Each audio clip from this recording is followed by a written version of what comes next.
Yeah. I am a feminist. I do study specifically academia and the structure of academia and what that looks like for people of color. So in relation to free speech, like, do you feel that like free speech is free for everybody in terms of Western society and the America that we live in today? And at what point does free speech no longer become free? What do you mean? At what point does it become no longer become free? What kind of stupid question is that? At what point does free speech no longer become free when people can't talk freely? That's it. That's the basic answer, right? If I can't get my opinions across freely, free speech no longer exists. I just think during this whole thing, she was just dealing with a bunch of idiots. Honestly, some rhetoric can be harmful to other communities, especially in the way that it's spread in the media, and I think that goes for both sides. But can you give me an example? It's always easier to answer a question. So like what I know, we all are aware of what happened on campus last year. I'm not. Okay. Great, look it up. So it was. I'm sorry, you're asking her a question. She's asking for an example to understand your question and answer it, and you say, look it up. Why not just tell her, you dumbass? Because honestly, I don't know what is going through your head. You're trying to get her to understand something, even though I can see where this is going. I'm already going to tell you, no, I disagree. This whole, oh, you're upsetting some community. Everybody gets upset, okay? Everybody gets upset about some shit. People say shit online that others don't like. Michael, get over yourself. Can you make me a rainbow cake? What? Can you make me a rainbow cake? I can't even make you a regular cake. Okay. Can you tell me how it's made? You asked me to bake you a cake in the middle of a video. Look it up. You're such a donut. Have you got donuts on your mind or something? Always have donuts on my mind. That's what makes me stronger. You Homer Simpson. Yep. Donuts. Is there nothing they can't do? Just involving the feeling of LGBTQ members of the community feeling unsafe with rhetoric that's being shared in terms of transphobia. Like if you're a man, I need an example, and someone, like if you're a biological man and someone says, hey, what's up, dude? More of like there's students on campus that are living in communities where they don't feel safe because of rhetoric of explaining that transphobia isn't accepted. So my question is just like, how do you think free speech impacts everybody in community? I'm sorry, this whole your speech makes me feel unsafe. Get the fuck out of here.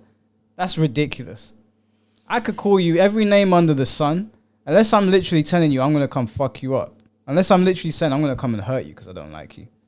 How do you feel unsafe? Because I don't agree with you. You feel unsafe. I feel unsafe around you every single day. As you should. But you can't tell me, because I have my opinion on a certain type of thing or a certain type of people, that you feel unsafe. I'm not threatening to nuke your country. I'm not threatening to kick your door down because I don't agree with you. I'm not threatening to attack you on the road. I simply don't agree with you. I don't agree with your worldview. How do you feel threatened by that? How do you feel harmed from that? There's people that don't agree with me. There's people that think certain things about me. I feel fucking harmed. I can play the oppression card as well. I'm not white. I'll play it all day. Yeah, I mean, the idea that if somebody looks at a man and calls them a man, that they're suddenly unsafe because they've created a false reality in their own head. Yeah, I don't abide by that. I think this is what's really happening is that we are celebrating mass orders in America right now.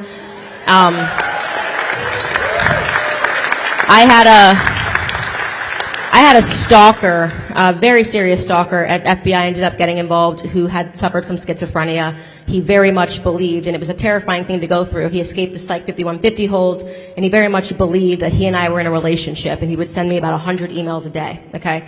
In the world of what you believe in your own head now needs to be accepted as reality, I would have had to marry him and raise my children with him, okay? But what was going on in his head wasn't actually reality. And me saying that this person needs to stay away from me and my family because there's something wrong with him and he was threatening to kill me if I didn't, raise my child with him, that was reality. That was something that had to be dealt with. So what's happened right now is the left is trying to make it seem that people who see reality for what it is are demented and are creating unsafe territory, and that's not the truth. In fact, what I think is unsafe territory is for people to be affirmed in their delusions. So I will never refer to a biological male as a female.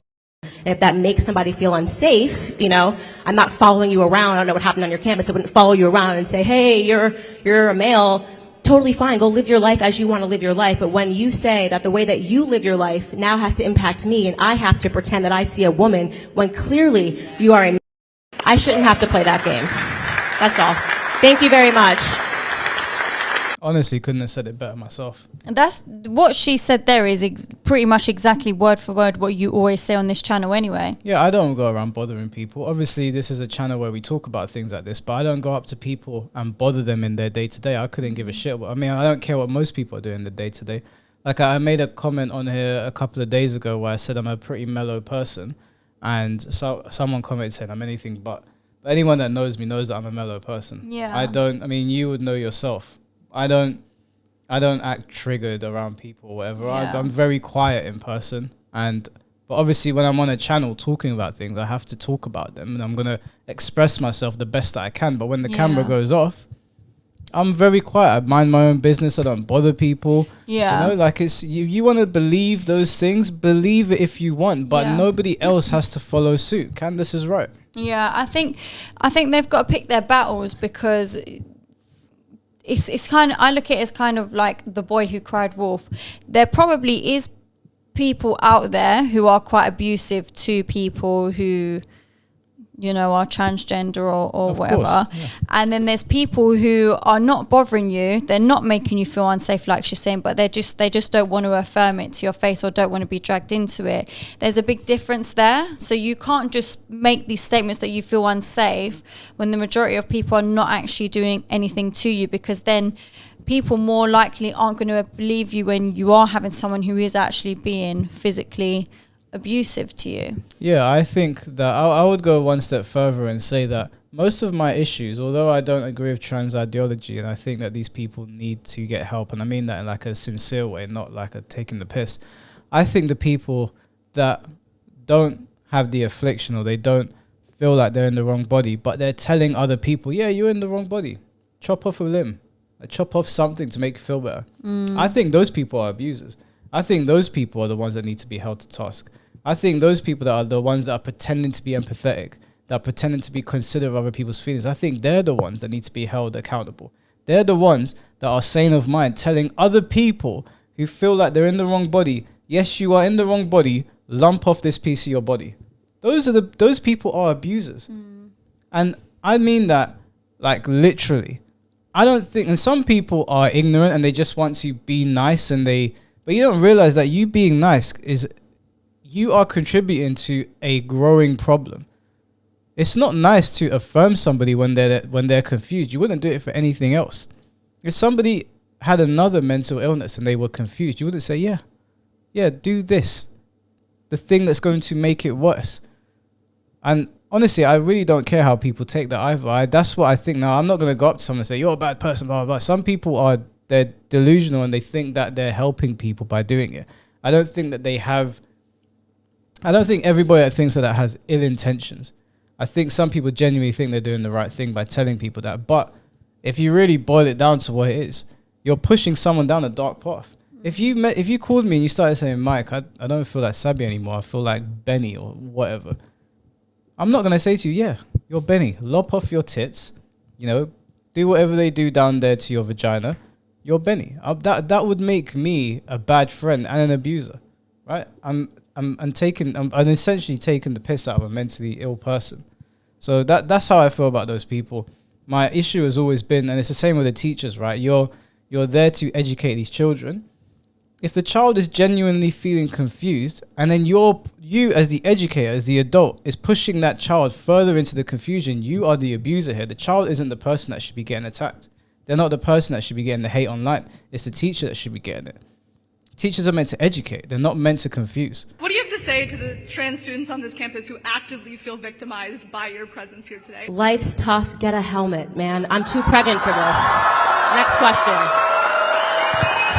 This woman is just you in female form. No, I mean, the thing is, as I've said, I'm not going to lie about it. Like I've said before, I've not always been the biggest fan of Candace. I do agree with a lot of the things that she says.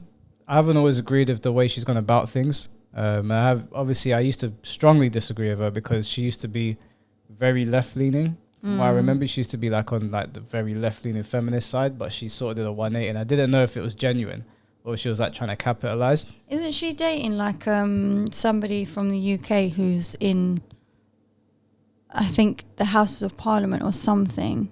I don't know who she's with. She's with some white guy, but I don't know who he is. Yeah, I think he's British and he works in our government. Oh, does he? Oh. But that's what I've heard. I don't know if it's true. Yeah, I don't know myself, but possibly. As a non-binary person, what do you have to tell me about my identity? Because I know for a fact I'm not confused. Okay, next question. Great statement. That's a statement. That's a statement. Okay, you know your identity. You're not confused. Congratulations, sweetheart. Thank you very much for your statement. I don't know what she expected. She didn't ask What a was that question? She was like, what do you think of non-binary people? Because I know for a fact I'm non-binary. Well, you're not. You started off by asking a question, but now you're telling me I know for a fact. What are we talking about then? Believe whatever you want to believe. Why are you talking to me? You already know what I'm going to say. This is one. That was something I was trying to like get a rise out of, obviously. She was, yeah. Candace I think she gave her handled it so well. the best response you could give her, right? You're telling me that you know. So there's no conversation to be had here. Like, believe what you want to believe. Live in whatever reality you think you're in. You know, do your own thing. Why are we here? What are we talking about? All right, guys. Just going to save this because the line is long. Let's try to keep the questions short so we can get to as many people's questions as possible. All right, let's get started. So my question isn't specifically about anything you really said tonight, although I don't really agree with anything you said. Okay. I'm proudly part of the LGBTQ community. I've always stood up for my community whenever I needed to. I want to focus specifically on, I've been like listening to you for a little bit just to understand some things. Just want to say before he starts, this whole standing up for my community thing, I find so bizarre. There are so many people in this community and in other communities, and you just, like, I don't understand the premise behind it. I do not understand it. This isn't like a race where someone is saying, oh, I hate all Turkish people, and so you feel the need to defend them. This is just a sexuality, right? It's just a sexuality. What the fuck are we talking about? What are you defending? What exactly are you going on about? It makes no sense to me. A live stream you did about Pride Month in June on Facebook because you were no longer allowed on YouTube.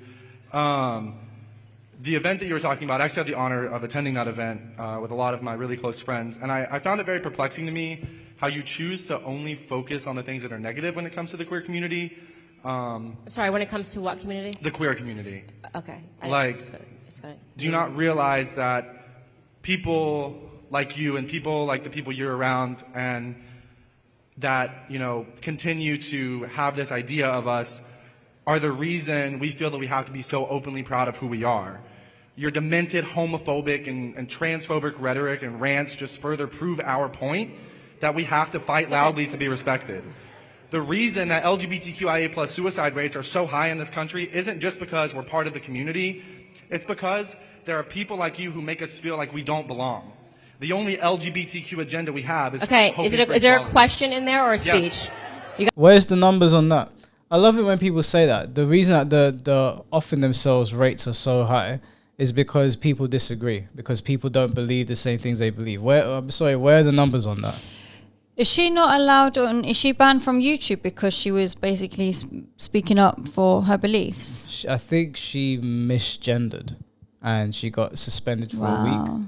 So, I think that's what happened. Something happened. She made a comment about something, and she got suspended. I think it was about trans people, but I would love to see the numbers. I would love to see the numbers of like Matt Walsh or us or Candace Owens or whoever saying things that they think about trans people and the ideology and the direct correlation to them ending their own lives. I don't think there's any data that supports that. I think that's what you call a straw man. I think people are straw manning that. I mean, that's the thing with that. That's an emotional argument, right? That the reason they say that is just like, oh, I am responsible for someone's life. So it makes some people want to shut down and be like, I don't want to be a part of this. No, fuck that. People should be allowed to say whatever they want to say. That's your problem. That is your problem. I'm not out here bothering people. Like we said, I'm not walking up to people and talking about it. I talk about it on YouTube. There's things that piss me off and I express it on YouTube. But, I mean, when we're talking with your family, I'm usually pretty quiet. You know, I have to express myself on a talk show. But I'm in my day-to-day, I'm not walking up to trans people, gay people, or whoever else that I might disagree with and be like, I don't like you because of this, or I don't like you because of that. And I don't even dislike them because they identify a certain way or sleep with certain people. I don't care. I don't care to go and bother them in their day-to-day. It would make no sense. But if we're having a discussion about it, everybody should be able to put their opinions forward. Now, I could take their opinions of me. I've heard them before. I've heard it from people that don't like the things that I think and have to say. You don't see me curling up into a fucking ball and saying that I'm scared, or I feel threatened, or I don't feel safe, or I need to be in a safe space. So me giving it back, and I'm not even giving it back in a harmful way. I'm just saying that I don't believe in this shit.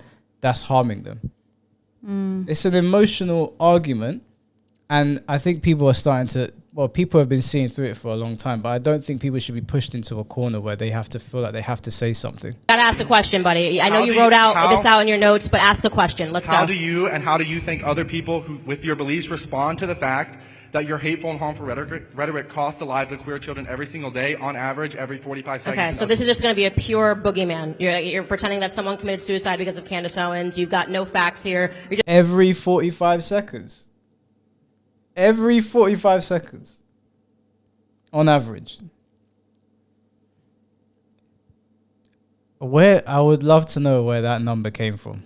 I would genuinely love to know where that came from. That is a crazy number to throw out. Just going, it's your rhetoric that's causing all of this. When in reality, you want to talk about the tea. I sat down with a man named Walt Heyer who was convinced to chop his penis off after your community told him that there was something wrong with him because he had confusion. Why was he trans? Because he was molested when he was 4 years old by his uncle. Rather than being sat down and spoken to by a psychologist, he was handed hormone pills, and he eventually chopped off his penis. Walt Heyer is now 80 years old. He detransitioned, and he does a lot of work talking about why it is that he runs a charity, okay, an actual charity that is dedicated to sex change regret, of people who have changed their parts and can't go back. And you know what happens? Suicide rates go up after they transition. After they transition. And Candace Owens wasn't the one that chopped their dicks off.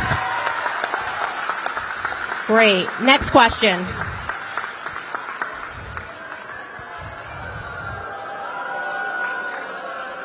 I think Candace laid the smackdown on them.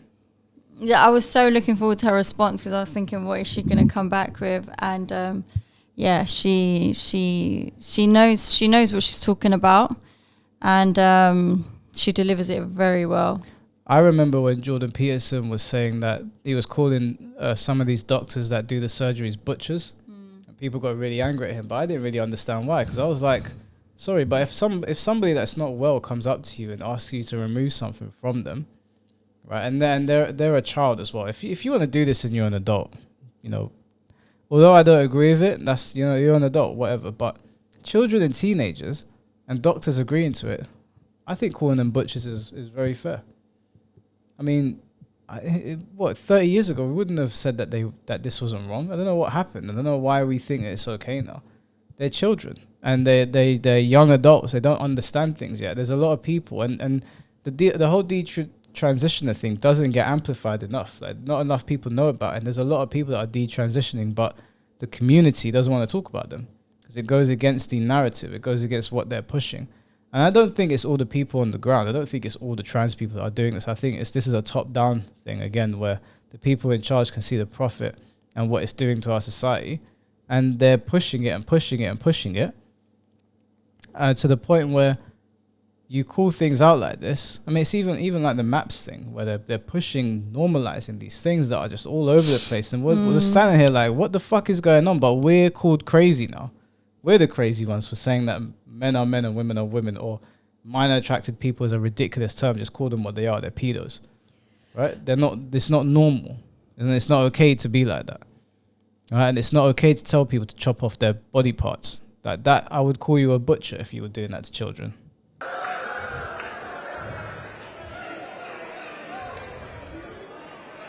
I mean, really, let's calm down. I just want to say, I am not the doctor who chopped off these people's penises. I am not the person that caused them to have that depression after they go through these transitions and can't just magically go back. So as I said, that is it's just creating an absolute straw man. Your rhetoric has done this. You have no idea what's going on in those individuals' lives and how they are being inspired to ruin their own lives. And so on my platform, I do host people that have sex change regret, and I speak to those individuals because the community needs to hear those stories before they make those same decisions and can't turn around. Plain and simple. I think if this whole thing is about inclusion, then why not host those people? Why not let them talk? You know, there's But they don't want to give them people the voice because they know it's going to go against them. Yeah, well, it might go against them, but you need to be fair to people and let people speak and let people say what they want to say. And if there are people that have transitioned and it's not gone the way that they wanted it to, and it's had long-lasting effects, because these are experimental surgeries, right? No one really knows what's going to happen to these people going into the future. Everybody's bodies react differently. And you could say that for all medicine and surgery.